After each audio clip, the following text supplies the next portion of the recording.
once you start changing your tune and you empathize with the people that you're trying to work with, the conversation becomes a lot easier, because the moment that a brand feels like your motivations don't align with theirs, that they're going to feel threatened. And that is that's a really challenging thing. So you have to put in the work. You have to be talking to the brand, talking to the people that you've lost the trust with, and you have to dive in to what is motivating them and how do you pair it back to them so that they feel like they're being heard. Because ultimately, we all have the same motivations. It's just our delivery could vary.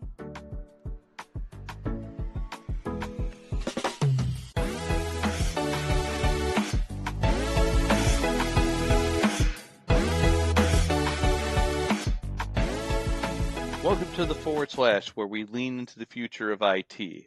I'm your host, Aaron Chesney, with my beautiful co-host, James Carmen. And today's guest is Erica Price. Hello, hello.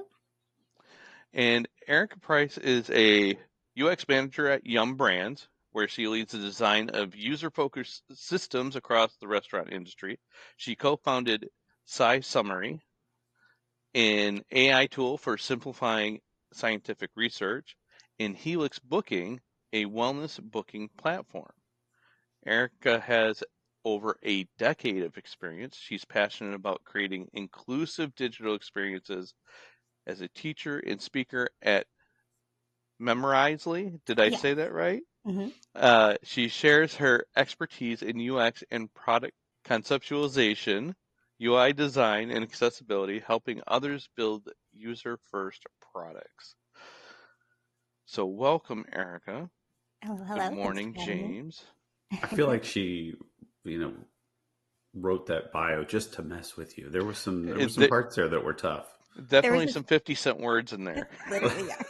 That was the whole goal. To be honest, ChatGPT wrote it. So user-focused systems across the restaurant, and there was a lot of R's in there to mess you up. Yeah, that's fun. Thanks a lot, Erica. Okay, so just because I'm from this area, some people may not know what that is, but Yum Brands.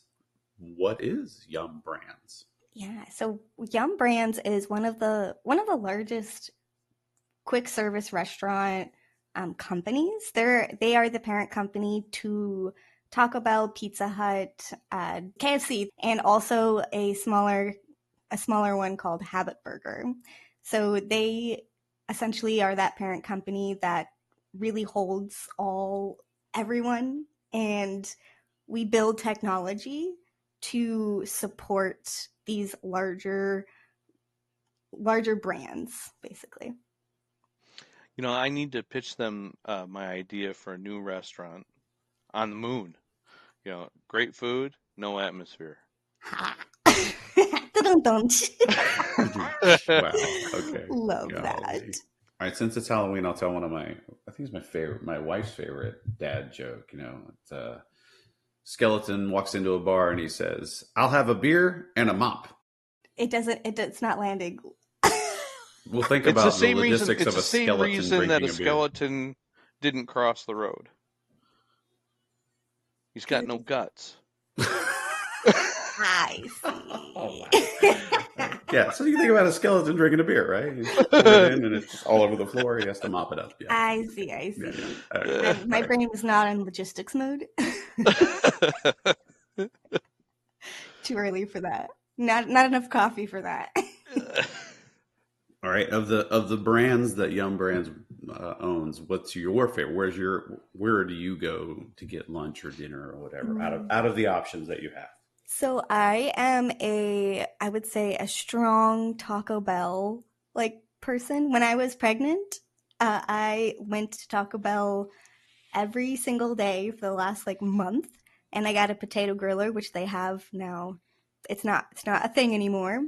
But it got to the point where the employees knew my name, and I knew that wasn't maybe the best sign. But I blame it all on the pregnancy.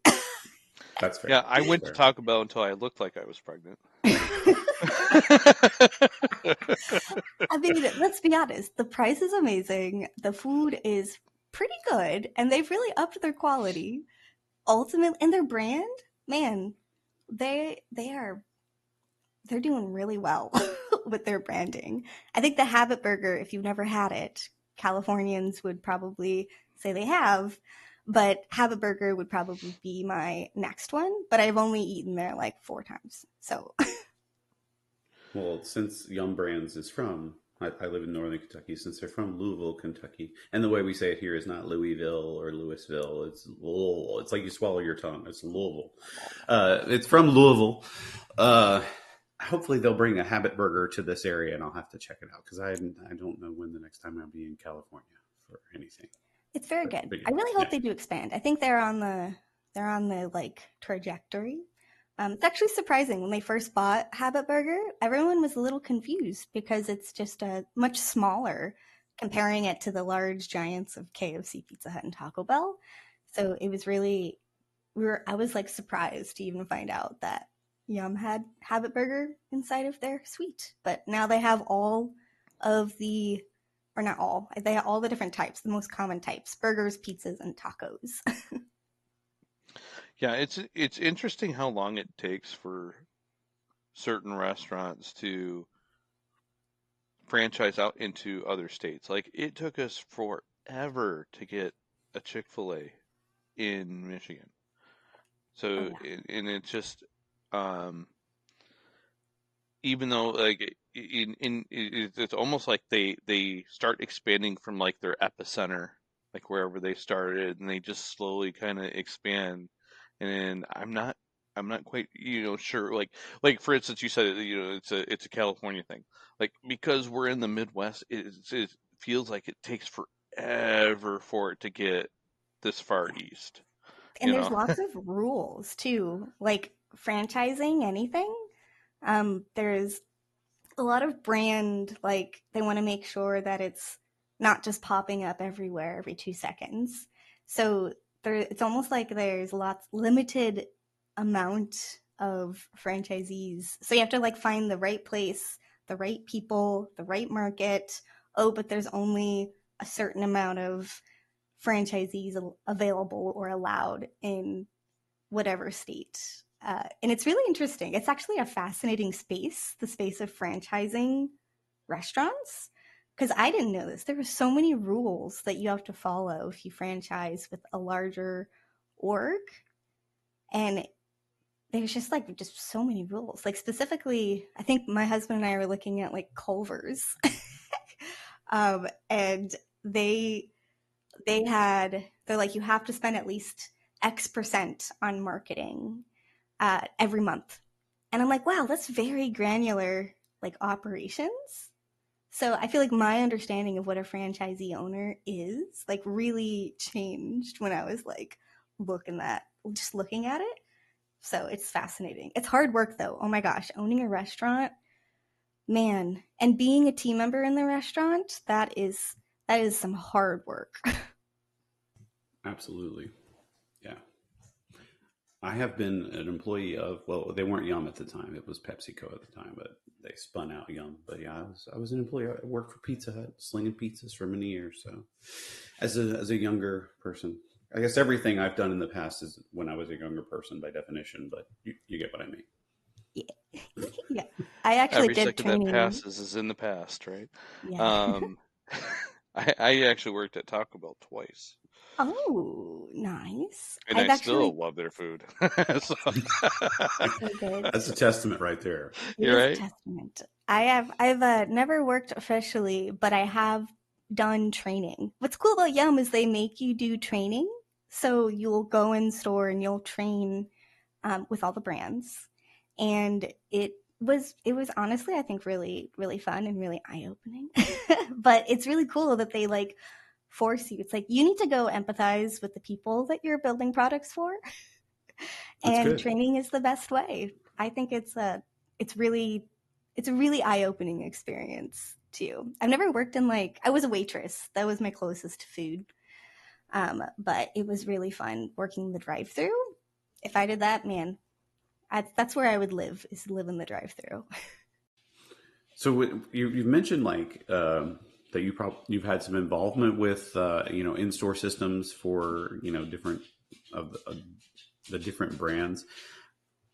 Is that part of your role as developing products for in store and they're on like what all is the scope and the breadth of what you do for Mhm. Yum Brands? So I do a lot, I would say. I have been moving around in many different teams where I was first actually on our menu management team, which essentially is the person that I was designing for is a data manager. So the person who is the one who's inputting and managing all the complexities of national menus and even store customizations. Because, fun fact, stores can do almost anything that they want up to a certain point, and they can even price anything to what they want. So, like, the data manager's job is to like manage thousands and thousands of stores basically and all the requests that franchisees have. So like that was like the first team that I was that I was on, and then I went over to the point of sale team, where I got to do a lot more like KFC US, Taco Bell US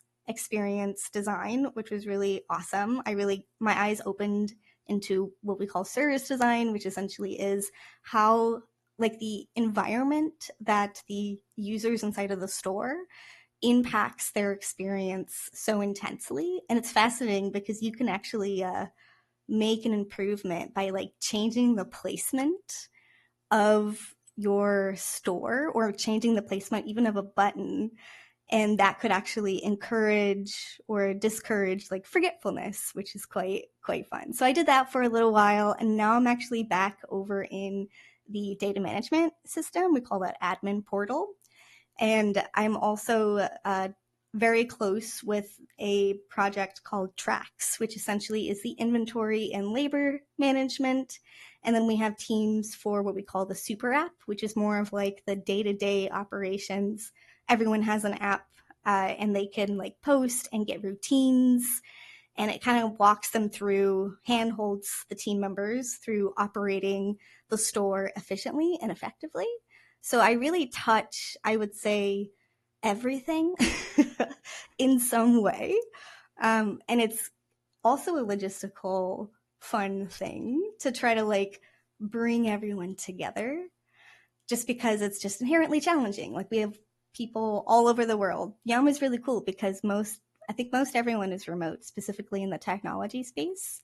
We're all over. Like we've got people in Vietnam, the UK, and I actually even work with the consumer-facing brands. So that's going to be the .com. So KFC.com, TacoBell.com, like the apps. Like I know the teams, and we're slowly building out a centralized user experience model where we could like more effectively speak to each other and understand what everyone's working on, so then we can be influenced and hopefully create experiences that are similar. So a team member, whether you're a team member or someone above office, you feel like you're working on a product, a Yum product, kind of like Adobe. Like Adobe is a single brand and they've got lots of different apps. I think that's kind of like the direction that we're trying to head in, especially because 4 brands, they're very different, tacos, pizzas, chickens, but there is a lot of overlap. And so there is efficiencies, I think, that we can build. And that was kind of an aside. So yeah, I touch everything, I would say. Mostly. So you could say you've touched all of our food. I have touched all of the food with my little grubby fingers. So what was maybe not so finger looking good anymore? Not so finger looking good. So what was it like, the conversation of trying to convince folks that I mean, because we face the same thing in just software development, right? But from a product and experience standpoint, trying to convince people about that overlap. You mentioned there's overlap, but everybody thinks they're the snowflake. Like, oh, no, our brand's unique, our customers are unique, our experience is unique. There's nothing that pizza has to do with tacos. There's nothing in common. How were those conversations? Did you get a lot of pushback? Did you get a lot of like, oh yeah, I can see that? Well, how did that go? Good question. Lots of pushback, still pushback, to be honest. Okay. And I just want to say, like, yes, there are snowflakes in their own right. Technically, even in the data model, like the pizza and chicken and tacos, they all use similar terminology, but they are different. And so I think that difference is what makes each brand special. And our intent is not to wipe that away. I still think Taco Bell has a kick butt branding, and they've got a really specific audience that they're gearing toward. And so they can do more fun, like crazy experimental things because it makes sense for that market. It makes sense for that space. And the rules might change inside of pizza and chicken. And so I'm not invalidating that, I would say, but I think that 10% of customization is what really makes a brand stand out. It's what makes them successful. And so communicating that piece, if it's like, hey, I'm not here to wipe away what you have already created. I just want to take the things that are overlapping and I just want to optimize them. Like, let's share the knowledge. We all have stores.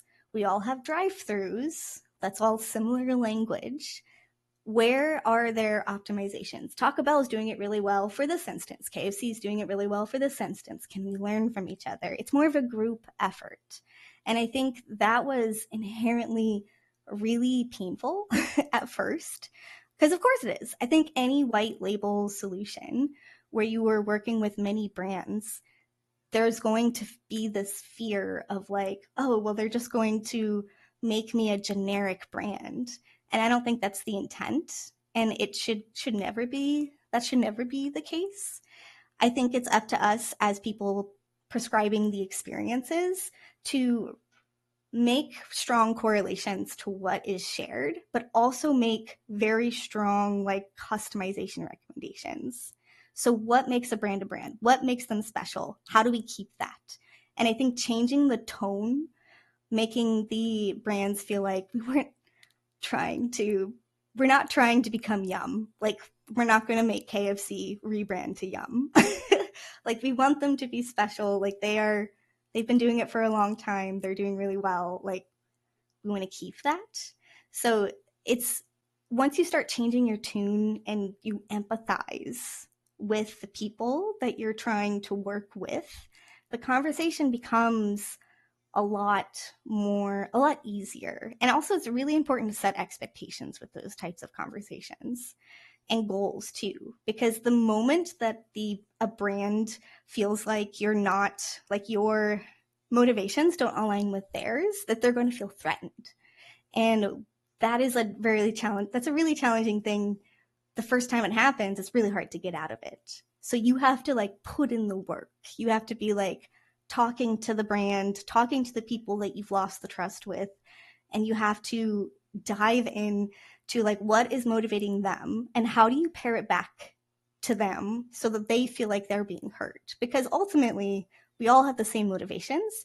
It's just our delivery could vary. And that's even harder for a larger organization because we are not just speaking to one person.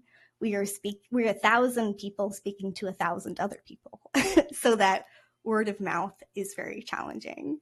And honestly, I don't think that's ever going to go away. I think that there'll always be that challenge. And I think that's true for anything that's white labeled. When I was at Bread Financial or Alliance Data at the time, it was the same thing. They didn't want an experience or a product that was generic. That was long-winded. Sorry. Well, and you have a lot of tradition with these companies too, right? Because they're not like new kids on the block, like as far as, and I don't mean the boy band, but these brands have been around for quite some time. Like I remember as a kid, all of them being around, and still, so they're at least 50-year-old brands. Not that I'm 50. Well, yeah, wait, I am. But I was going to say so. but so you've got a lot of tradition there in breaking down, those traditional barriers has got to be an issue too, right? Yeah, it's huge. And like there are franchisees who have contracts written with the Colonel, like KFC, with the Colonel himself, his signature on a napkin. Like that's still a valid contract. So I think it is a challenge. And Yum, we are much newer. We are young. Like, we are technically the parent company, but in reality, like, we are learning from them. And I think when we put that hat on of like KFC, Taco Bell, Pizza Hut, like, you are the experts. Like, let's work together. Teach me all the things, and I'm going to be the bridge between all of the brands. And I'm going to try to spot these efficiencies that other brands are doing. And we're going to just see if we can't work together to do that. So it's inherently a very challenging relationship, but I think it's a very worthwhile endeavor to work through that. I'll give you a freebie. You get them to have a collab product that's a chicken taco pizza that all three of them carry. Well, that's so funny because that like literally comes up a lot. I bet. It's like, that would be amazing, and I could get it at any one of the restaurants. Oh my gosh! And it's all trademarked. You know, they have to get the chicken from KFC, and they get the taco stuff from Taco Bell, and then they get the pizza stuff from Pizza Hut. And it's like, and they're all working together, yes, feeling each other's pain. We do have co-branded items, but I really wish we could like build bundles for those co-branded stores to be like, would you like a bucket with your pizza, or a double taco with your with your chicken sandwich? That would be a Bucket great of thing pizza. for families like mine. Like, I have twin boys, and I call them yin and yang because they are so polar opposite of each other. So one likes Taco Bell, the other one likes pizza. So it's like, well, what do you want? Well, I want pizza. Well, I want tacos. And it's like, and we're kind of stuck in the middle. It's like, maybe I want chicken. So it's like kind of one of those things where it's like, if you could do all of that from a one pickup thing, maybe, like, you know, that would be amazing, because then you don't have to run to 3 different restaurants to please 3 different appetites. Mm-hmm. You know? That would be really awesome for the customer, and I'm just like imagining all of the logistical problems that would. Oh my gosh, so many logistical problems. It would be one heck of a store, though. My gosh, to have all of them in one. It would be like a food court. Yeah, basically. Yeah. Food court in a box. You'd have the Yum food court. Yes, the Yum food court. Maybe that's the future. I must say, I love the Taco Bell, like the co-branding stuff they do with like Doritos, with the Flaming Hot, with the now they got, what is this, the Cheez-It thing? I haven't tried the Cheez-It thing yet, but this like monster Cheez-It. Like, how do I get a box of those? Like, yeah, I want to eat just the Cheez-It itself. Yeah, I'm constantly impressed with what Taco Bell, and honestly, like their tests, the innovation kitchens are like, that's so cool. Like, that's just so fascinating, and I love listening to just like the things that they're creating, and I'm like, wow, they put so much energy into that, which I think is amazing, because that newness, I think, really keeps the brands relevant. Well, what is it like to support you worked on point of sale systems, so I would imagine a menu like Taco Bell, I know, like Pizza Hut and KFC probably don't, and maybe a little bit more. That I would guess that Pizza Hut is probably the most static menu, and then KFC might be second, but Taco Bell's got to be just a hot mess to try to keep up with from a point of sale system standpoint. Is that true? So it's funny. I think they almost all are equal in my eyes, just because they all have different, it just depends on the problem, right? So Taco Bell has a lot of customizations. Like, they're generally like their most used thing is like, I'm going to swap out ground beef for beans. Like, that's like pretty popular. So like, that's very minus specific. Meat plus bean. Yep. From my old register days, I remember hitting that a lot. You know, minus meat, plus bean. Yeah, exactly. And so like, but then but then you have KFC, which is like bucket, and most likely they're going to be changing chicken types and chicken flavors. And then for pizza, you're going to have the complexity of a half and half pizza where you have, and also like the weights of it. So to me, it's like everyone has complex modifications. You just might have more weight on, it's either it's ingredient swapping, it's flavor swapping, it's side changing. It's like they're all kind of like modifications in my brain, but they all kind of have it's just their complexities in their own right, which makes it challenging because if you're creating a singular point of sale system, you have to account for the extremes in all spaces, because that's like one of the big things that we've been trying to do is create a point of sale that both Taco Bell, Pizza Hut, and KFC can use. So we're white labeling it. And it's fascinating. It's a really fun problem because we want it to feel like the brands, because obviously the team member is working for that brand. So we want to make sure that we're flexible for that. We want to make sure that the modifications are flexible, just because each brand is going to have different needs. And it's kind of an interesting challenge because we have to weigh these requests constantly.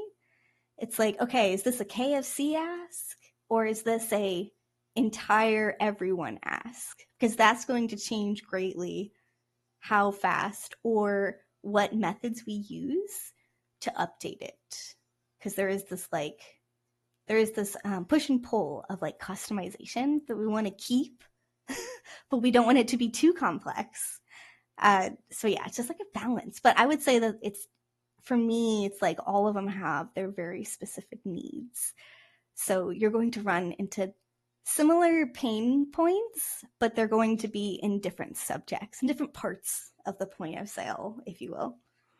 So on the point of sale screen, where is your prime location? Because you talked about being able to find things easily earlier, and I know that when I was a cashier at Taco Bell, that one of the things, there was always that one modification that was like, how do I do that again?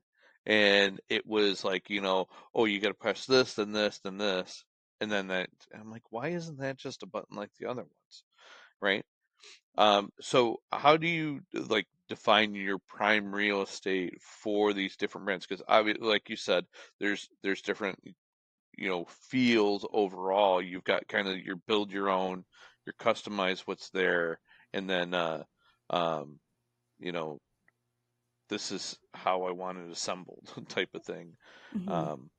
Yeah, I would say that's a big challenge, real estate in general. And honestly, it's fascinating because so you might say, like, okay, this happens 6 times a day for me, or maybe like 40 times in a shift. And so that is like fodder or weight that can be put into like a business case to say, hey, this is going to have a big impact. But the thing is, you also have to think about location, because the location of your Taco Bell in California versus like little small town in Ohio, you're going to have different prices, demographics, the customers are going to have different motivations. So like some markets or some parts of the country or even just cities, it can change like from one city to the next. It's like the customers might be more worried about how expensive it's going to be. So the customer is going to ask the team member, how can I make this cheaper? Like, is there a combo that I can get? But that may be not the case for that same exact brand in California and San Francisco Bay Area, because they are probably going to be in a different economical situation, and their motivations and their requests aren't going to be driven by like, how can I bundle this in a way that's going to give me the best deal? It might be more like, just make all the customizations for me. So it's a really interesting problem because we get these requests and unfortunately we have to like weigh them across the country, across the economics of these particular areas, because what is common for you might be not common for another market. And so we have to then come in and be like, okay, well, how do we support? We support both parties because we have to think about the most complex and we have to think about like the least resistant.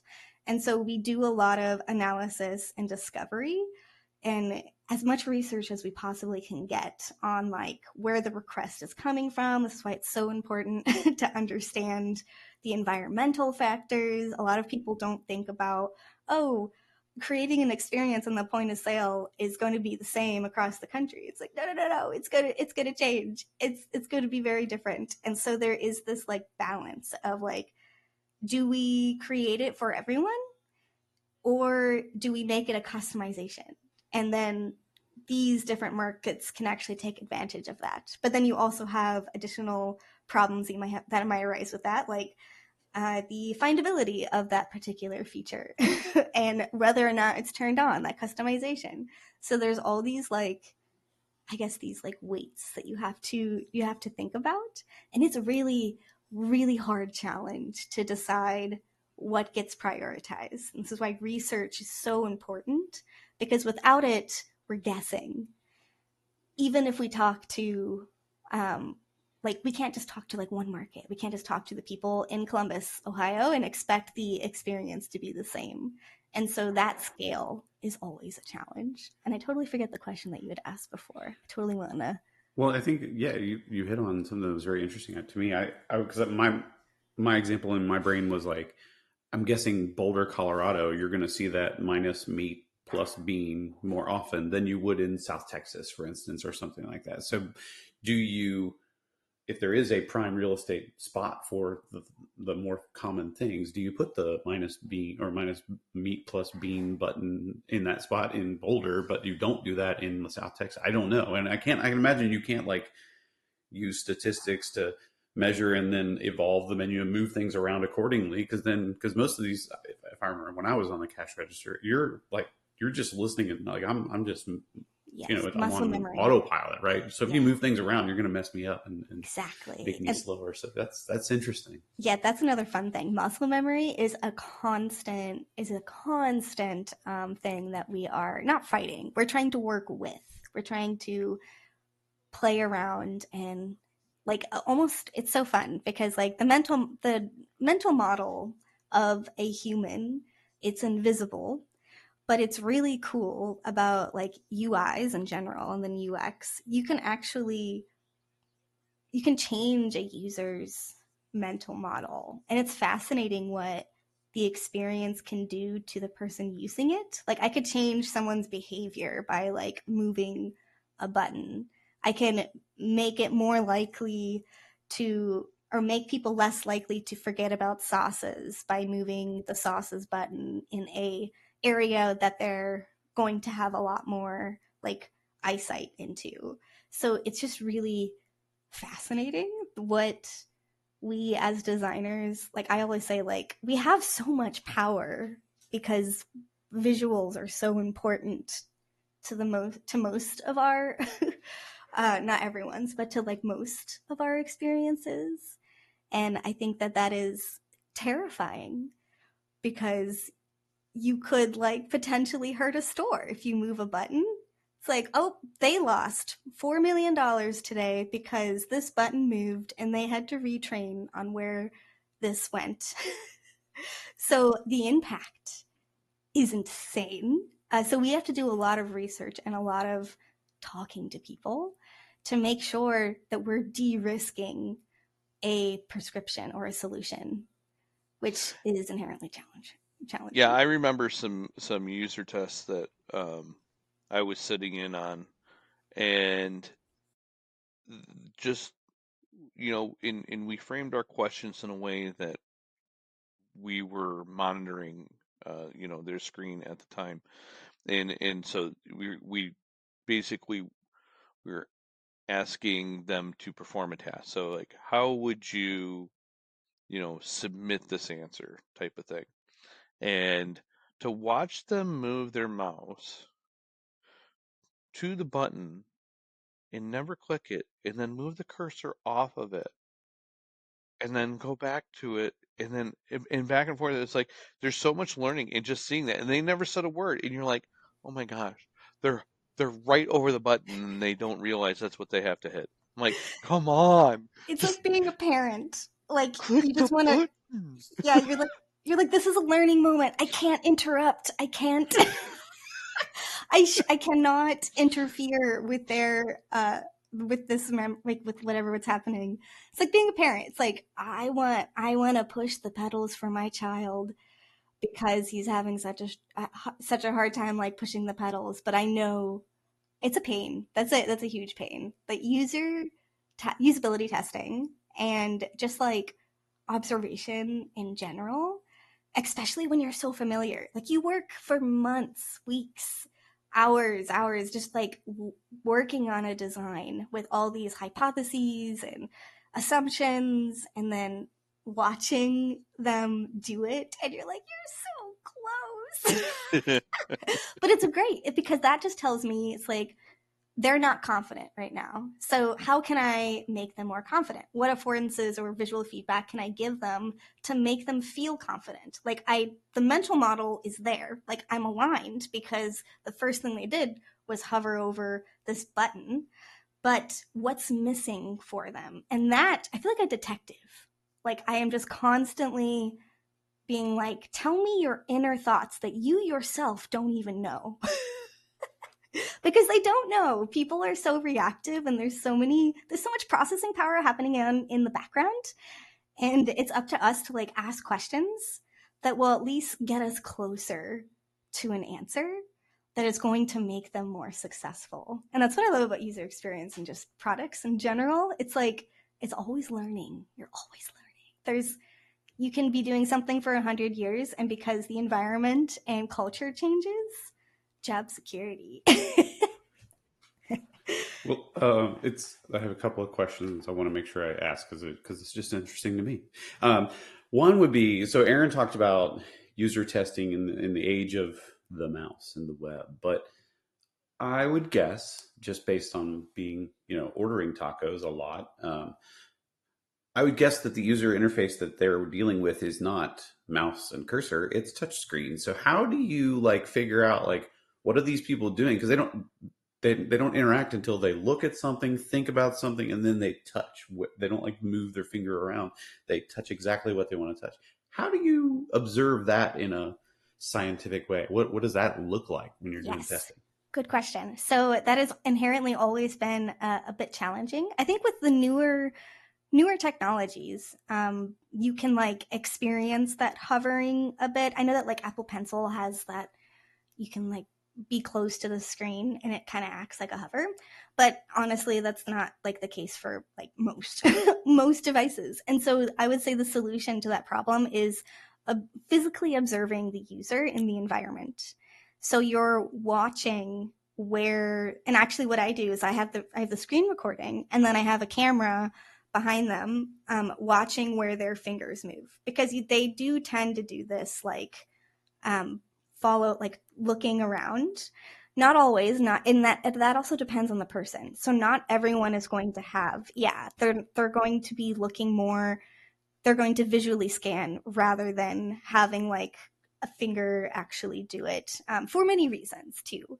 And so that inherently is quite challenging when I'm doing usability testings, when it's not an observation. So when an observation, you just have to like take what is happening at face value, and you can't like interfere because you're trying to understand what are the experiences, like what are they doing, where is their finger going, are they leaning on their desk, are they leaning on the screen, what's the placement, like what's the environmental impacts, like are they writing things down? Some people do that, like they'll have a sticky note and they'll write it down because they know that they need to do it, but they don't want to forget it.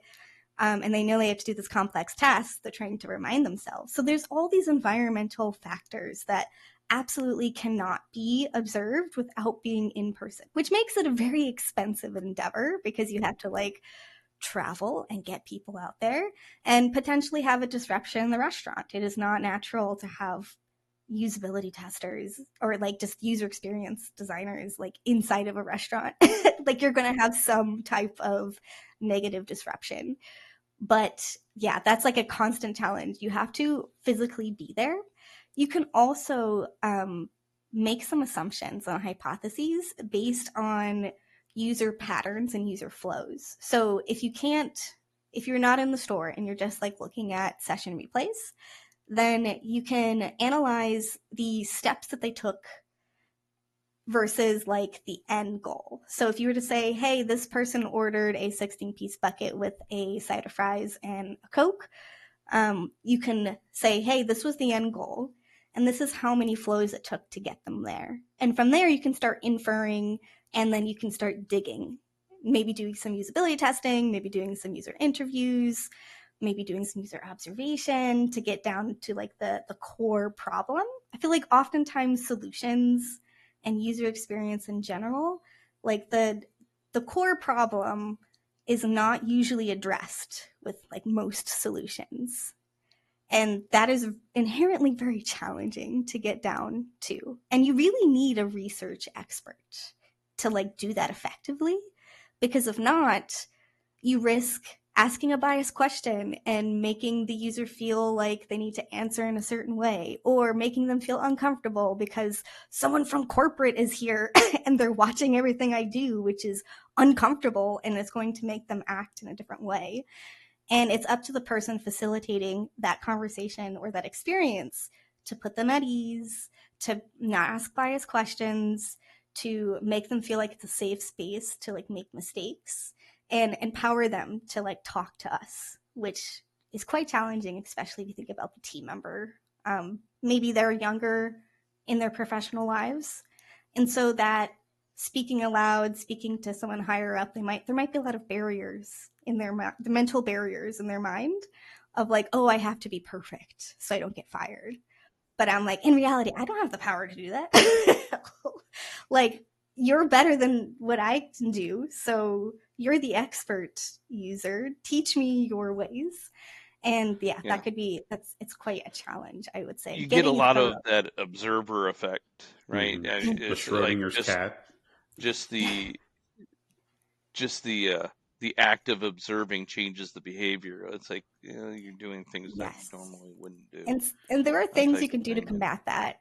Kind of like harder. Asking biased questions, right? It's that is so hard. That is, and honestly, I even still deal with that as a problem for me. And I love ChatGPT because I'm just like, can you tell me what's wrong with this question and tell me what's biased about this question and help me create a unbiased question? And I love doing that. But honestly, it can be challenging. Well, because if you have a question that's going off script and you're in the store, you're in the restaurant, and you're like, okay, how do I ask this in an unbiased question? Like off the cuff. Like you're just like saying the question 4 different ways inside of your brain. And the user or the person you're observing is just like standing there waiting for you to ask the question. And I'm like, I promise I'll get there. I just have to ask this in a way that's not going to put my biases that I have into the question. And it can be quite challenging to do that for sure.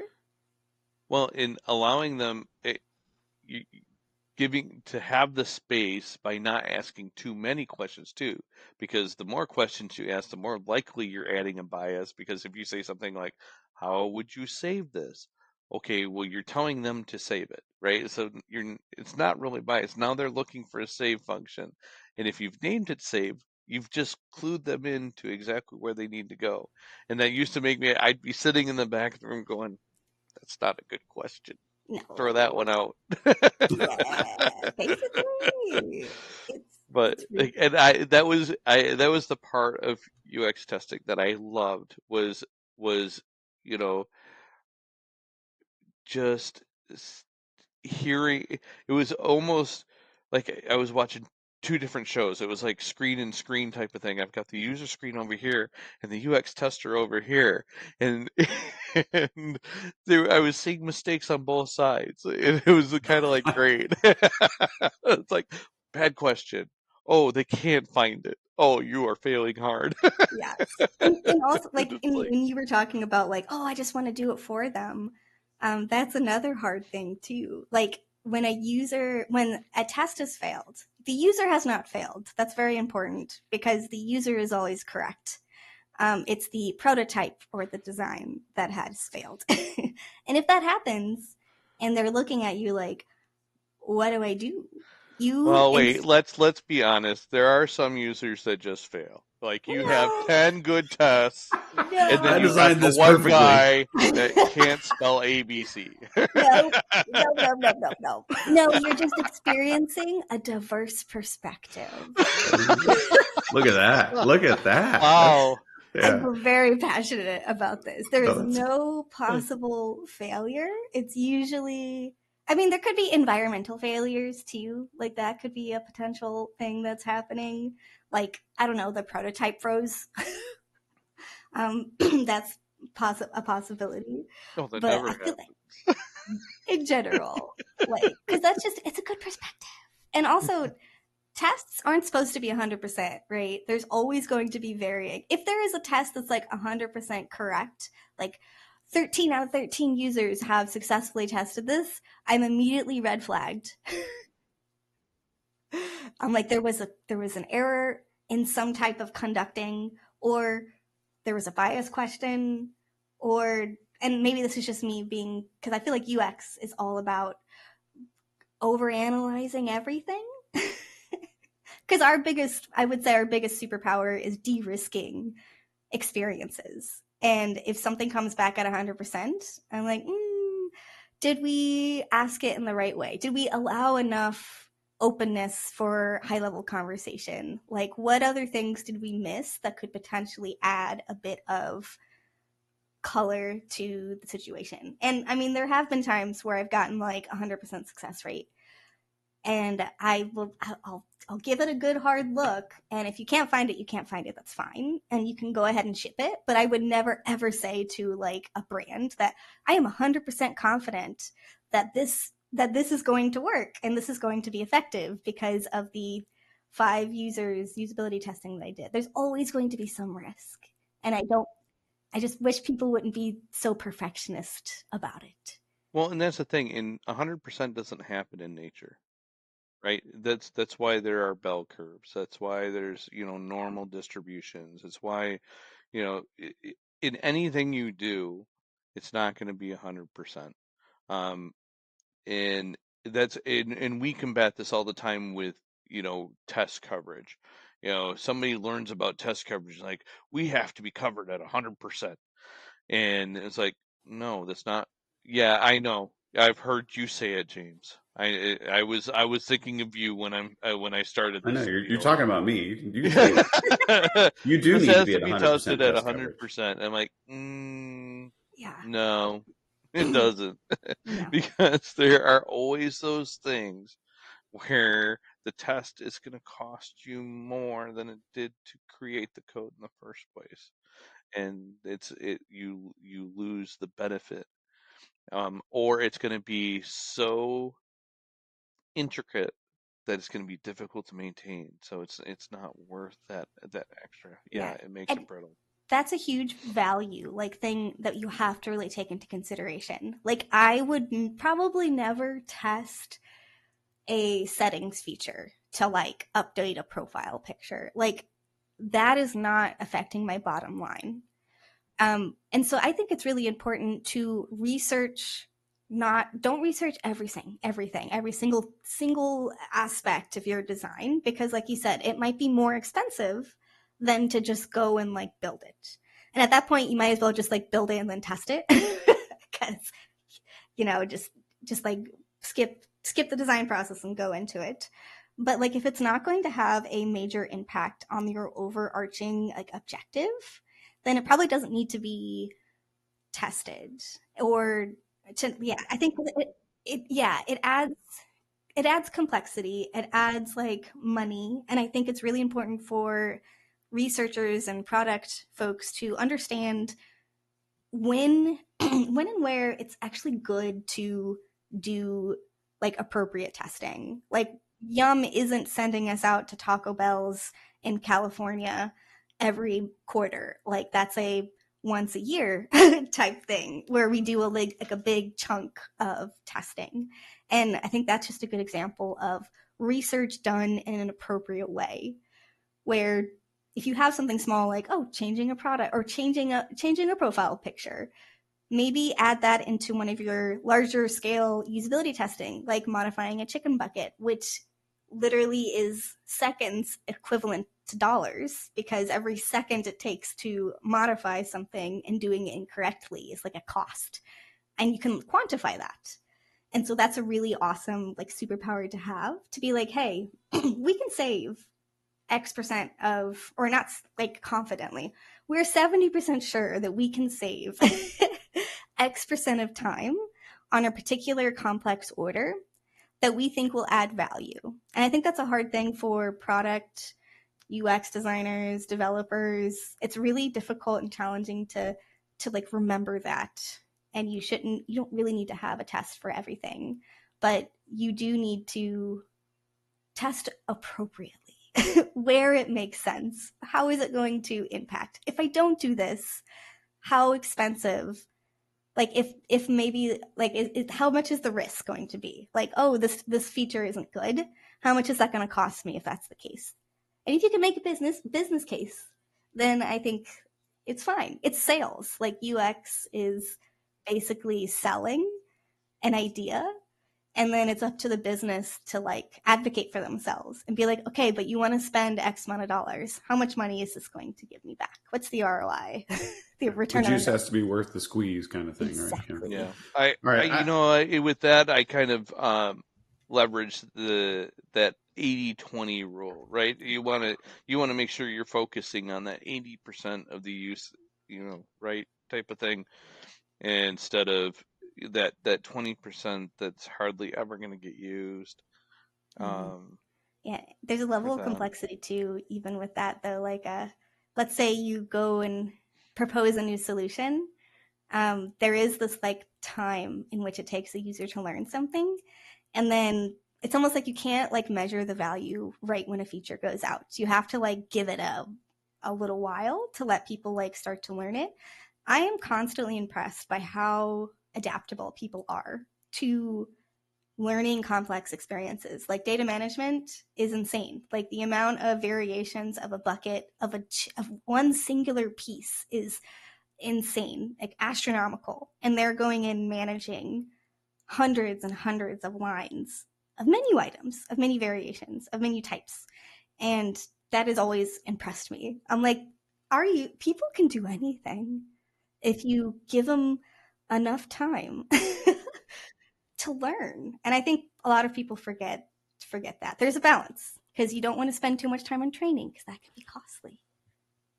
Yeah. Well, I must say, I am just deeply disappointed in your answer to how you test touch-based interface. Here, in my mind, what I had, like, my mind immediately went to, like, there's that helicopter that, like, it can observe the pilot's eyes and shoot at the thing that it's looking at. I'm like, you guys have to have these systems, like a camera-based systems that monitors my eyes and knows what I'm looking at on the screen. And I think that does exist. I'm sure it does in somewhere, but that's what I was imagining. Like you had that, because I mean, if we can do that, and I think they have them built into cars now, like to see like how alert are you. They're monitoring your face, and you get a warning if you close your eyes.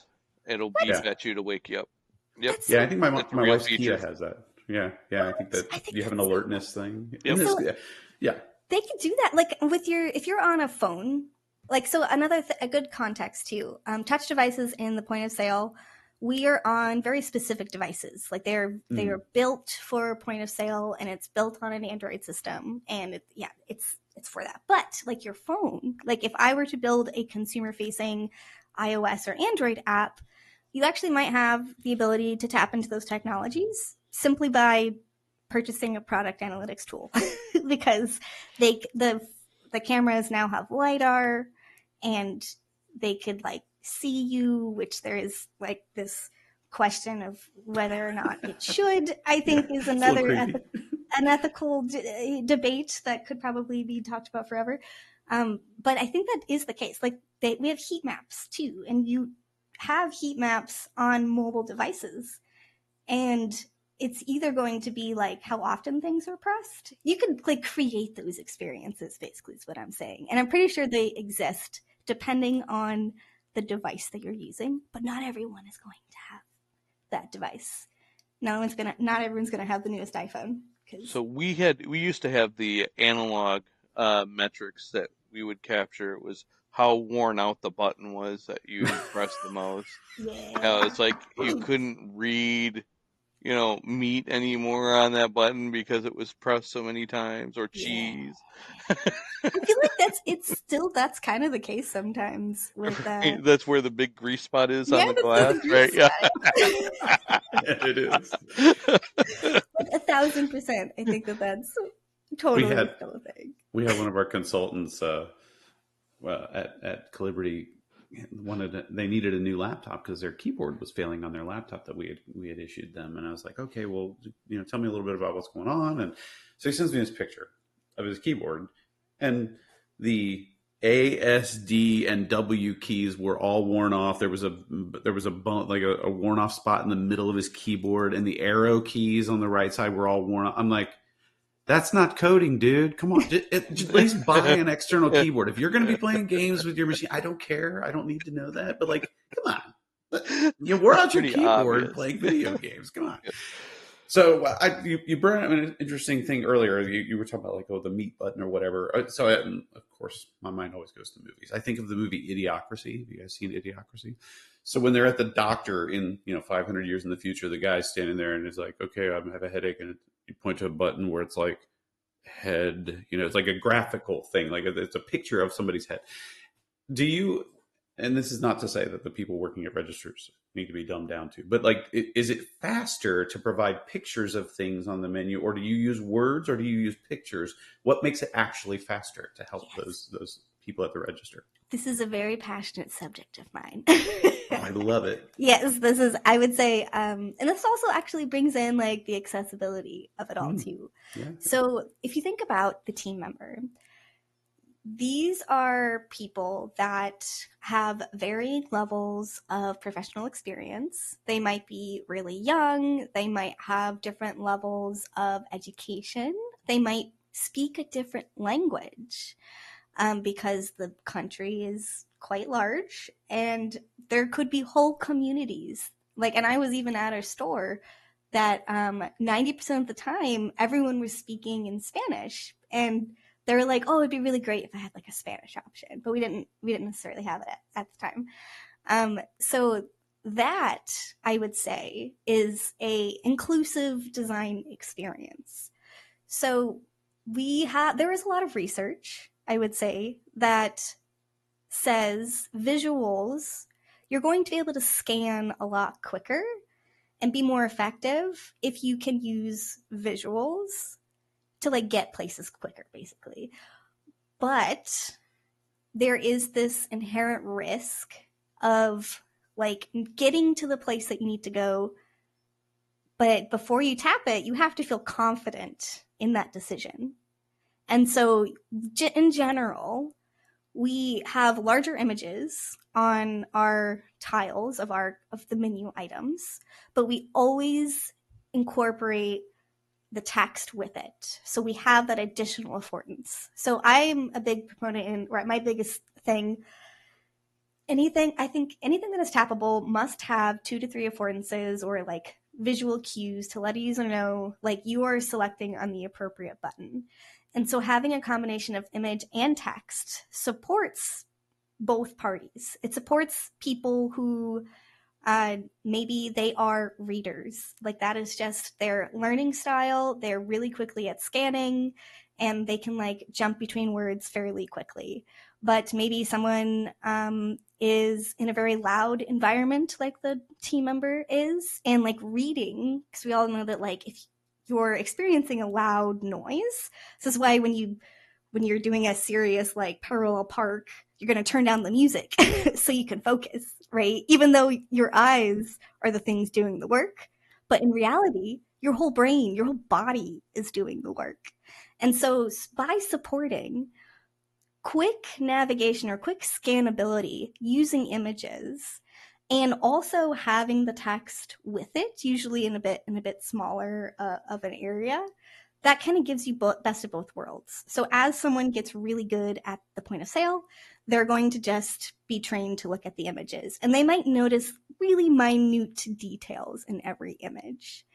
And that's really great. But the thing is, though, marketing images and just food images, like how do you tell the difference between an extra crispy leg and an original recipe leg?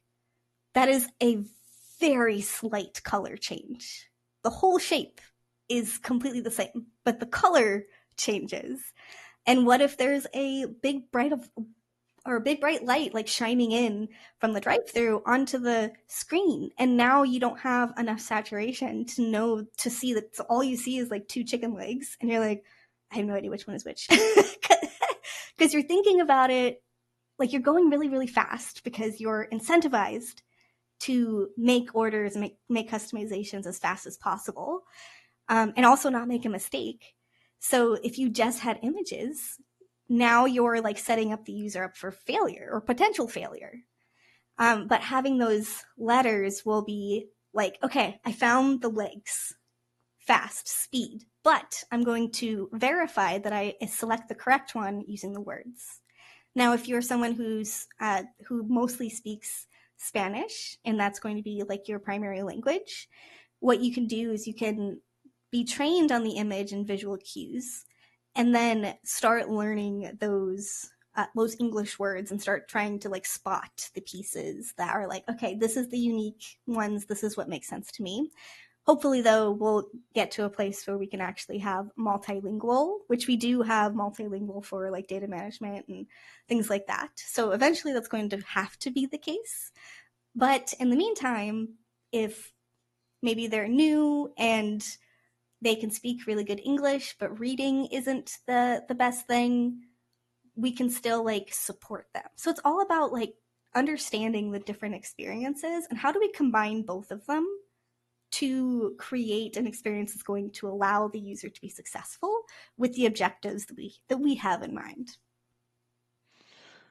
Yeah, that language barrier has always been something that is a bit of an annoyance for me, and not in like that severe right wing kind of view, but but more of, so one,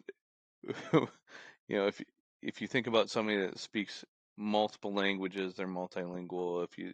Somebody that speaks 2 languages, they're bilingual. Somebody who speaks 1 language, American, right? So, that one of those things that's always irritated me is that there's, you know, the thought of adding additional languages is always kind of an afterthought that's brought into a product after it's already been launched, after it's been out there and used several times, instead of on the forefront of accessibility. And I think that's to me, that seems very narrow scope, and it's also much more expensive to do, because I've done some translation projects in order to make them multilingual, and doing that at the end is so much more expensive because you have to redesign the UIs and put in those placeholders and take out those places where you've used a literal string for what the value is on a button or in a text, and extract those out so they can be internationalized, localized, and it's so much more expensive than if you just would have started with it that way. Yes, you have to define your intentions. Yum, I think we've always known that, like, we understand the behaviors. KFC and Pizza Hut and Taco Bell, they've been here for a while. So what's great about Yum is that we have that like knowledge. And so we are thinking about it. Like, even if we're not necessarily implementing like right away, having bilingual flipping between each one, we know it's coming. And that's a superpower because we could then build things in a way that's like, okay, how is this going to work for left to right languages? How is this going to work in this culture? How is this going to work in whatever it might be? And those are questions that I think we're always asking ourselves. And it's something really challenging to get right, because we have to do our research in appropriate ways that allows us to be as diverse as possible, because we are a giant global company. um, so luckily we have that ability, and we we can do some proactiveness. And now with like new AI models, it's like, why would you not have multilingual at the beginning with its like the ChatGPT's translations are amazing. I mean, there's still 1000% going to be issues, and you might have to change a few things because German words are a bit longer than US, or not US, oh my gosh, English words. And there's going to be more characters. So how do you create a pattern that is flexible enough, but also every time you add that complexity, it could potentially take a bit longer to, like, a button could maybe take months. If you're like, this has to be multilingual, it has to support at least 60 characters, it has to have an icon of this size.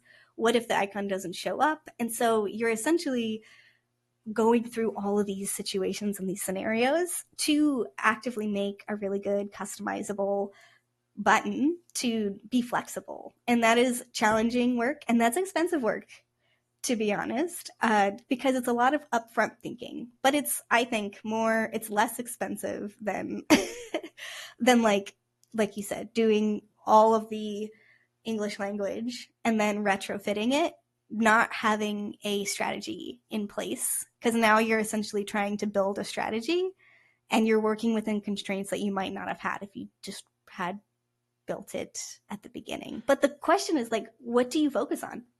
And that is going to vary depending on the product. Well, I think too that there's going to be something we've seen in other areas of programming is we see patterns emerge, and you grow accustomed to these. And these are, instead of thinking about certain things over and over again, they emerge as patterns. And once that pattern's established, they become standardized and then simplified. So if you think about where UIs were even 10 years ago, they were it was a much different playing field than what you've got today, with the responsive design and in these flex spaces that are adjusting themselves based on the form factor that you're on, and that kind of thing. It's amazing to be able to just put a button here and have it size and color and text and all that automatically, when, you know, 10 years ago we were having to code all of those different things. Static. Like, it was all static. I remember Oh, yeah. coding my first website in TextEdit and making my body 800 pixels wide because like that. And when I got to college, and that wasn't when responsiveness came in, and my whole brain just blew up, because I'm like, what percentage? And then Flexbox came out, and then I'm just like, man, this is amazing. And now, like, I feel like with ChatGPT and even like Figma, the design programs that I use, they're starting to like implement these practices that are very similar to Flexbox and similar to these responsive behaviors. And that is just so cool. It's so cool because we have so much power.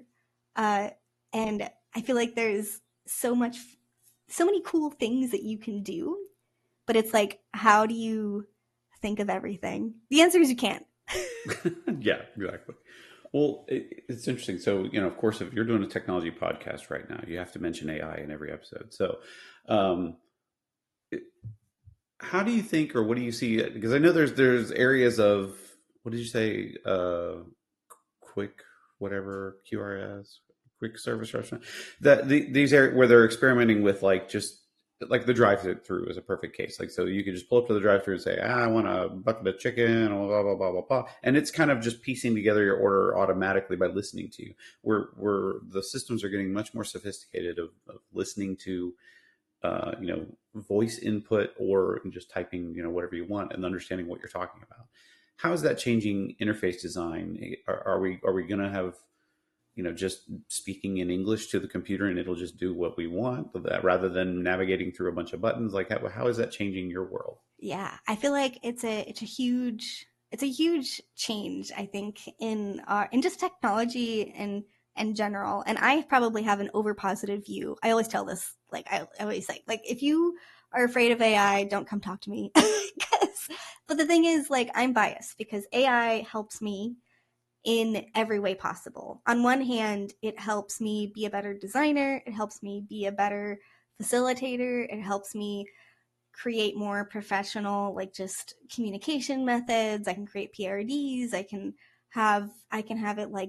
it does so much for me. So I get so much benefit. And that way I can, like, take a step back and be strategic about all of these options instead of relying on, like, all right, well, I have to go through these, like, X amount of user flows so I can really try to test and see if this is going well or not. So yeah, in general, I would say AI has a big impact just on in general. And I feel like it's UI at the moment. I don't think it'll ever get to a point where you're only speaking in voice to a technology, because I feel like we've already tried that with, like, Google and Alexa, the Google Home, and the Siri. I'm on a Mac, so it'll start talking if I do that. But, and like, all of our phones will be like, yeah, what? everyone's gonna wake up.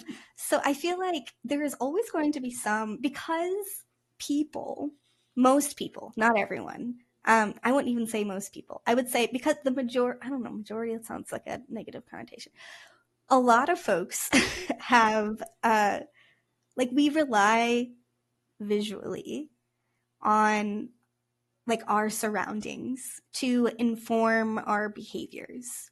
So on one hand, I do believe the future of AI and user experience is going to be a more effective way to work with technology. Because I look at AI as this accessibility innovation. Because for me, like, I'm ADHD, I'm dyslexic. So it has upped my communication game. And now I have more respect in my field because I don't have to worry as much about, like, all right, I can let my brain accidentally change all the letters and I can let my crazy thought process go in whatever direction, because at the end of the day, ChatGPT is going to be my editor and it's going to, like, distill everything down into the main points, and I'll correct it along the way, of course. So from an accessibility standpoint, it's helped me quite a lot just working within any technology. I feel like it's been so helpful communication wise. Inside of Figma, I can, like, name my layers appropriately, naming design system elements and components. Like, I was even building out, like, a class system in like Webflow, and that was really helpful to, like, ask and converse with ChatGPT to be like, can you tell me, like, what makes a class effective? What makes it variable? Tell me the properties that, or what are, like, the base things that I should know about. And then I can say, like, tell me what are some recommendations? How would you name this particular class of elements? These are my intentions. This is all of that.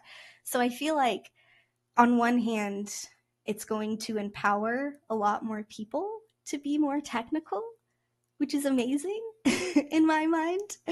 But I think there's always going to be some type of UI, even with the glasses and stuff. Like, they're going to have some type of visual cue, and maybe, like, it's more generative UI, which is a fascinating concept. But to the point we were talking about earlier with muscle memory, I don't know if AI will be able to effectively know when to change something versus not changing something. We could probably train it to do it, but, like, there's always going to be this risk. So from a UI perspective, I think it's just going to make humans interacting with technology more empowered. And it's also going to train us to be, as humans, to better communicate our intentions. That's already, ChatGPT has already helped me with that. Like, I feel like I can way better articulate the things that I want out of an experience because I had to train my GPT to have the appropriate context to be able to be effective in like just communication in general. It's actually I think of ChatGPT kind of like consulting, because consulting, you really have to dig deep on what a brand or what a client needs. It's like, do you want this because you like the solution, or do you want this because you're trying to solve a particular problem? And let's try to open that door. And I feel like consulting in the past for me has really helped me better work with ChatGPT because I can ask it those questions and say, tell me about this. I'm also testing its methodology too. So I'll be like, what makes a good unbiased question?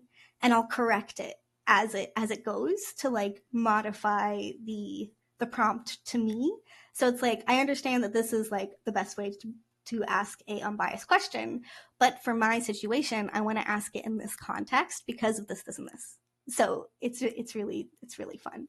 But yeah, so I guess my non-answer is that there will probably always be visuals, but it will evolve and empower us as humans to interact with technology a lot more effectively. So excited to see what people of different backgrounds can actually achieve by utilizing AI.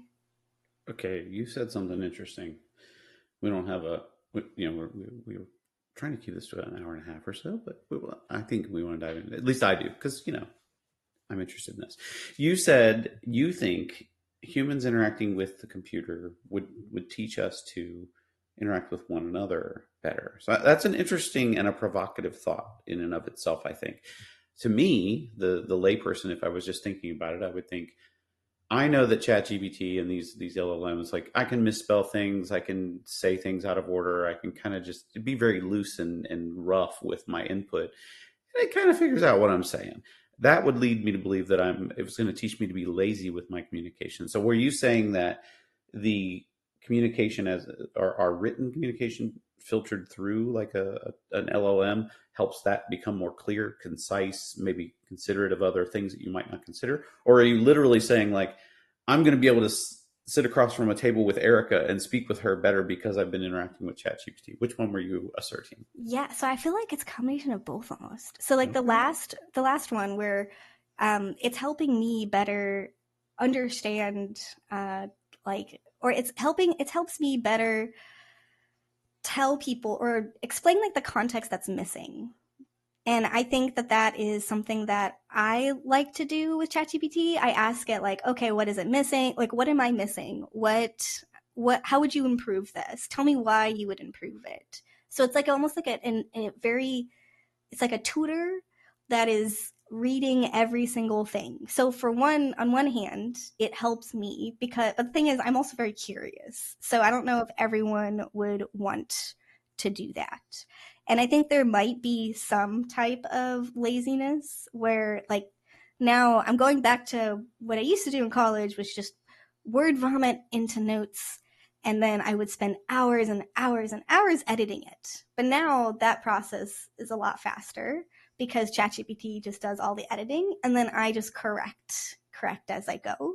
So it allows me to also understand like how other things might be perceived more positively. And because I can ask that question and change my answer based on that, I think I'm more effective at describing what I want because I'm constantly reading the newest results of my word vomit. And my word vomit, to be honest, it looks still like the word vomit that I had before. And sometimes I just do it in a voice and I'm just like blah, blah, blah, blah, everything and anything. And I think it's really powerful to pull that into like a singular sentence because it teaches me like, okay, this is what an appropriate structure looks like coming from my voice. Because that's like the biggest struggle for me. Whenever I was word vomiting into everything, it was really challenging to fit the conventional standard because it doesn't, like, that doesn't come naturally. It doesn't click with me. Like, the sentence structures don't click with me. Punctuation doesn't click with me. Letter placement doesn't click with me. It's just how my brain works. And so that's just allowed me to see, like, okay, this is what makes it effective. And you can start seeing behaviors. You can start seeing patterns. This also could be just as a person who loves research. So I'm like spotting all these like similarities. And I'm like, okay, this is how I can communicate that better. Because at the end of the day, I'm actually most of the time drafting out a lot of my meetings beforehand, reading them, making sure I get all the points that I need, and then communicating that effectively. So am I really being lazy? Or am I doing like twice as much work to make sure that a meeting goes well? Well, it could make some of the things that we should be doing with our communications a little more, I wouldn't want to say accessible, approachable maybe is a better way. Because like you said, you should be preparing for your meetings, going through notes. But if you have an LLM going through all your notes and summarizing for you, it's not going to take you an hour and a half of prep time for that meeting. It might take you 15 minutes. So you will do that, and that thereby enriching your communication experience because you did go through it. Yeah, and now I'm 2 steps ahead, because instead of spending a whole hour trying to prep for a meeting, now I can spend that time on doing the next step after the meeting. I can spend the time proposing new solutions and working on harder problems. So I think that AI really just helps people do basic things that, sure, we could pay someone to do that. But if you can get that person working on not grunt work or work like intern work, like redlining, instead pay them to solve bigger problems, I think that is way more impactful. Actually, I think one of my favorite quotes, and I don't know who said this, might have been even Joe Park, the one of the Yum CTOs, I believe, and he said, like, AI won't replace humans, but humans using AI will replace humans. Because they're just going to be more effective. Like, that's absolutely just the reality. So it's fascinating. Well, you can just work on better things. It's how technology, it's how technology has affected human beings over the course of our entire history. Now that we have fire, we have more time to sit around and think about things differently. It's always about like freeing up your brain for more think time, I think, is what technology does. So we can get into deeper and deeper thought patterns and thought processes. And then we create new technology, and that frees up even more time, right? So it's interesting how technology affects human beings. It's like ROI too, right? Like, do I want to pay someone this amount of money to just like edit, copy, and change words, or do I want them to create a language system that allows my company to speak in the same brand voice across our entire global brand? Like, what's going to get you more value? The person editing words or the person defining like your brand voice and like hitting home and adding more value to your overall business? It's kind of how I like to think about it. I think that's a great segue into our next segment, which is ship it or skip it. Ship or skip, everybody, we gotta tell us if you ship or skip. So the first ship it or skip it type topic that we'll address today, since we were just talking about AI, let's do AI generated content. Ship it or skip it. And Erica, since I'm starting. You are the guest, you get to start. User or AI generated content. I would say ship it with lots of disclaimers. Like, literally and figuratively, lots of disclaimers. If you're going to have AI generated content, be transparent about it, and like, get it peer reviewed. It's almost like research. Like, if it's AI generated, you must have it reviewed and make sure that it's in an actual, like, it's telling the truth, because LLMs, they hallucinate, and that if anyone tells you differently, as of right now, that they're totally lying. Like, it totally hallucinates. But what's great about AI is you can ask it, hey, what about this how did you change it from my original prompt? Or did you make anything up? And if you did, why? tell me your reasoning, like walk through that experience with me. So I think it can be really useful. And I'm a big proponent of it because I'm kind of lazy when I write.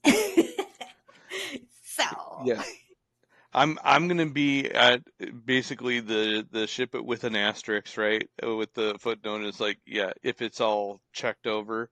Funny story, my son the other day came up and said Copilot was gaslighting him because he had it generate him an image, and then later in his prompt as he was, having the conversation, it said, I can't do that. And he's like, didn't you generate this image for me? And it was like, no. that's funny. That's funny. I never did that. And I'm like, that's creepy. But yeah, I think there's a lot of value in generating the content, but like anything, it's I would consider it a first draft. Yeah. It still needs to be edited down, fact checked, absolutely fact checked. Because I have heard horror stories about it making up answers that aren't true and things like that. So Misinformation definitely, is a real problem. So yep. double check Yeah. everything. Don't trust anything you read on the internet. Yeah, I'm on the same lines as you all on the ship or skip, ship it for sure. With asterisk, but the hallucinations are interesting for a computer because like if I'm interacting with someone, like if I'm talking to Aaron and he's making something up as he goes along, I can see his body language. We're kind of built, we over generations and generations of being able to pick up on that sort of thing. But you don't know that the computer, like it says these hallucinations with the utmost confidence. There is no body language to tell you I'm kind of BSing you right now. You know what I mean? So yeah, that's pretty scary stuff. Our last episode, the guest we had, Matt Coatney, was talking about like the hallucinations in the legal industry, where just made up cases like that never existed. Like, oh, here's some precedent for you, judge. No, actually, that's not a case. It never even existed, but it was very confident, and it said, oh, you should cite this. Yeah, it's pretty interesting stuff. All right. Yes. Yeah. But when it makes up its citations, but I mean, you have to go and check them, right? Of course, right? But I think it made up oh, you should reference, finders versus keepers, whatever, right? I think I made that joke last time, but it's pretty interesting. Okay, what's next, Aaron? Let's do designs as requirements. So this kind of leans into the UI and UX area of having a design as a standalone requirement. No. Like just the visual, like the pictures and stuff? Yeah, like, Okay. like your Figma. Like, this is the requirement. Make it look like this and do it. No. Hard cancel on that. I think it's UI does not encompass business cases, research. It doesn't have the context to do it effectively or the foresight to do it well. So just building a button that looks like the standard button isn't going to account for language and color and label and also I think it's just unfair to have design as a requirement because it's expensive. It's more expensive to create a Figma file than it is just to write a document. Just get ChatGPT to write you a PRD, or product requirement document, and pair it. So hard pass for design being the requirement. I have to agree. I don't think just having the picture is enough. There are, as a developer, there's nuance as you're going through and implementing a solution, understanding the why. What am I getting at here? That developers are creative, right? Giving them a little bit of creative license to think along the way, and not just try to be pixel perfect to an image. You ask for pixel perfect to an image, you guess what you're going to get. Pixel perfect to an image. We've had, you hear the horror stories. Add a button to the screen as your requirement, just as the text or whatever in there. Okay, the button's there. You click it, it doesn't do anything, right? Like we can be very literal jerks sometimes when but yeah, I think I agree with you. The context, the why, I think is always very important. Understanding that outcome you're looking for. What are you trying to? What experience are you building for this user? All of that. Mm-hmm. Yeah, implementation is more than just the what it looks like at the end. Yeah, and I'm gonna be on board with that as a skip. But I do think it's important to have them as part of your requirements. Mm-hmm. So it's kind of yes, have an idea, because that picture is worth 1,000 words. So make your requirement 1,100 words, right? So have your this is what I expect it to do written out, and then have the picture to support it so that you can put all the pieces together. Because I have found that knowing what a product owner or designer is thinking with their pictures is helpful. Kind of like you were talking about with the button, right? Having the image and the text is more effective than one or the other. So I think it is a not having it as a requirement, but having it support the requirement. Yeah, showing intent, right? We want the intention to be very clear, and we'd rather have the intent clear. I'd rather have a fuzzy UI with clear intentions, because that means that, yeah, there's just some opportunity for improvement if need be. Have you ever read those like for user interface requirements where it is literally just words like, I need a button that is 160 pixels wide and has this sort of arc, blah, blah, blah, blah, blah, rounded edges. Like, At that point, get AI to build it for you. yeah, like, come on, let's just build the stupid button for me. If you're having to go through all that, writing all that out is a lot slower than just building the visual, the graphic itself. Just give me that and I'll just pluck it in for you. That's fine. Yeah. Okay, the last one we'll do today is one that I think maybe we won't agree on. I don't know. We'll see. Hallway testing. Hallway testing. I would say it's another asterisk one. So hallway testing is really, I would say it's a very useful tactic when you don't have quick access to your users. So if you want like general usability testing, you can use a hallway test to get you like 10% of the way there. But what you have to understand, if you're testing with people literally in the hallway, they bring biases because they likely work at the company that you work at. They might have deep understanding of how data models work.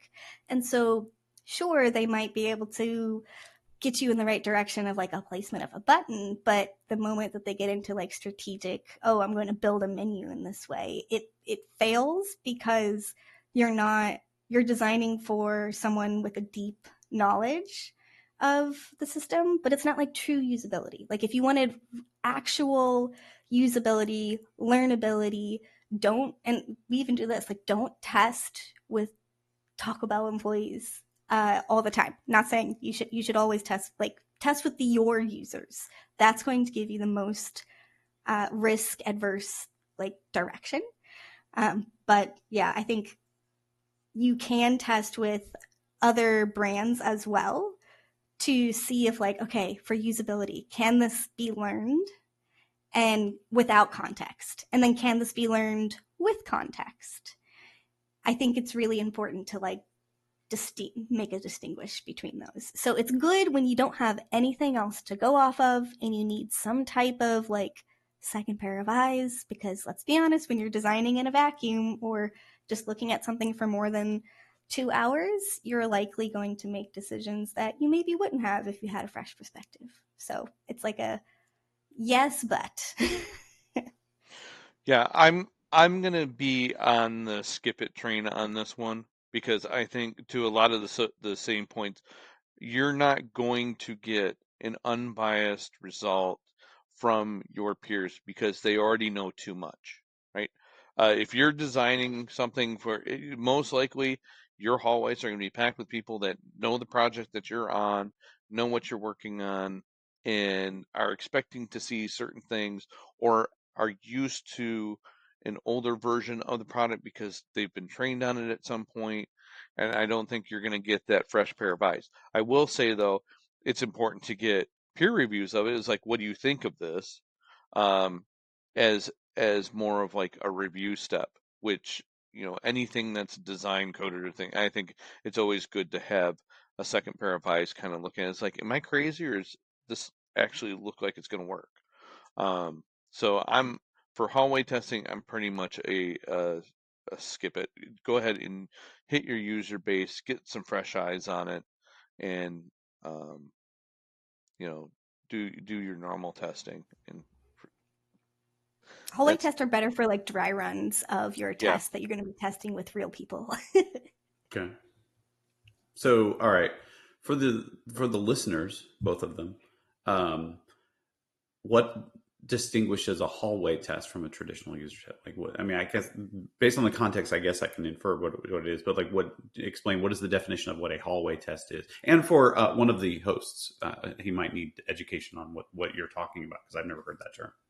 Yeah, I guess hallway tests, and I think this really does depend on like the situation. Hallway test implies you want to do a usability test on someone on your team, and potentially you want to like, well, I guess maybe that there's assumptions. So maybe I won't say the assumption, but like it's essentially you are testing an experience with a colleague instead of testing with, or maybe not instead, but versus testing with a actual user or someone who doesn't have the deep understanding of the business and its operations. In the term comes from, you walk down the hallway, you grab somebody and say, hey, I want you to test this. Yeah.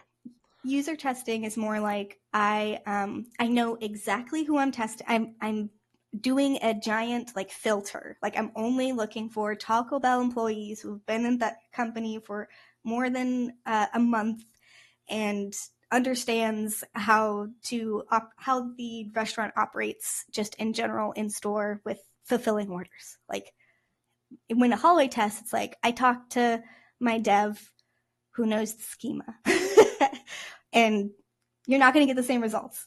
It's just it's not real. You might get some perspective, but then you get into like designing by committee, which can be like really annoying and not an effective use of time. But there are some use cases, I would say, where like having peers look it over and maybe say, oh, well, this is going to be too expensive to build. Well, so that's like the difference. It's like the person usability testing with the people that might use it, or an unbiased audience that might not need to use it versus outside your user community, someone outside the user. Yeah, I don't know. I guess it would be interesting. So like I'm a developer, so I think of in terms of feedback loops. Unit tests are quicker and you get your answer. But the problem with, if you're going to rely on a hallway test to kind of short circuit getting to that real user test, you may throw some things out that where a fellow developer, I might go to Aaron and say, "What do you think of this screen?" He goes, "Oh my gosh, that's disgusting. That's gross." But if you really put it in front of the real user, they're going, "Oh my gosh, that solves my problem. This is beautiful. I love this." So I would be wary of that. I definitely wouldn't use it as a way to short circuit, but it could be more holistic view of the product, but ultimately you have to change those users' lives, so you really want to focus on that. So I would say skip, probably. Mm-hmm. That's what I would guess. Yeah, I think it depends on like your intent. If your intentions are clear and clean, like I'm asking feedback so I can get another diverse perspective, versus I'm asking you as my coworker if this is going to fit within the mental model of all thousands of our users, that's going to be the time where it's like, okay, your intentions are not good. You're trying to skip a potentially very expensive process. So, yeah, but I mean, if I'm being honest, I'm just trying to get to the helicopter targeting system testing thing. Like that's where I'm trying to get to as quickly as possible. I want to use that. I would love to sit in the cockpit of what are those, the Apaches do that. Yeah, like that would be so cool to be able to see that in action. Anyway, that's what I'm trying to get to is that. But yeah. All right. Is that the last? That was the last one we're going to do. So it's time for our most serious part of the podcast, the lightning round. Okay.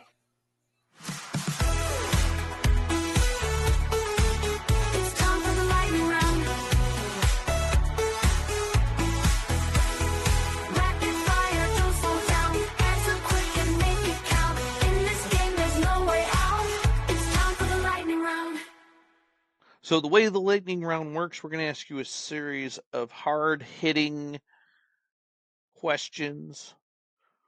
We'll each take 5 pot shots at you to see how you survive. Try and keep these short. No description or no embellishment is needed. We're looking for rapid-fire answers. And some of these do have right and wrong answers. And you will be- be graded accordingly. Yes, you will be graded accordingly. I was going to say judged harshly, but graded accordingly is a little bit Bring it nicer. on. Ready for a challenge. All right. So I will start things off with your first question. What's your favorite carb? Bread, pasta, rice, or potatoes? Bread. Do you like the smell of gasoline? Yes. Do you believe in love at first sight? Yes. Did you go to sleepaway summer camp as a kid? Yes. Do you like the name Charlie for a girl? Yes. Can you say "good day, mate" in an Australian accent? And I had to slow that down so that I didn't do it in an Australian accent. So can you say "good day, mate" in an Australian accent? Good day or good day, mate. Nope, I can't. No. Good day, mate. Maybe I should add an R. R. Good day, mate. That's fantastic. Ask for permission or beg forgiveness? Forgiveness. What's a country you'd be okay never visiting in your life? I don't know. You're such an inclusive person. This is going to strain your brain. Like my brain doesn't know. Every country that pops in my head, I'm like, nope. I would say the moon. Okay. No atmosphere there, anyway. As Aaron pointed out. Exactly. So since we failed on the Australian dialect, we'll try a different dialect. What sound does a seal make? Arr. See, there we go. Now we done. got an accent. Well done. Quick recommendation for any art schools: that should be your like mascot, because it's like art, art. Yeah, that's perfect. I love it. I totally give credit to my husband for that. He's the one who made that joke. Oh, I like love that. it. That's great. Okay. On a scale of 1 to 10, how much do you enjoy garlic? Oh my gosh, 40. Okay, we would have accepted that as well. Yeah. That completes the lightning round. So Did I get an A or a B or what was my I grade? think that was a solid effort. I think missing the Australian accent gets you in at an A minus. I can live with that. Yeah. I'll work on it for next time. This has been the /, where we lean into the future of IT. Thank you to our guest, Erica Price, for the great talk on UX and UI at Yum. Also, thanks to my beautiful co-host, James Carmen. I'm Aaron Chesney. Please subscribe and stay tuned for future episodes, and always stay curious.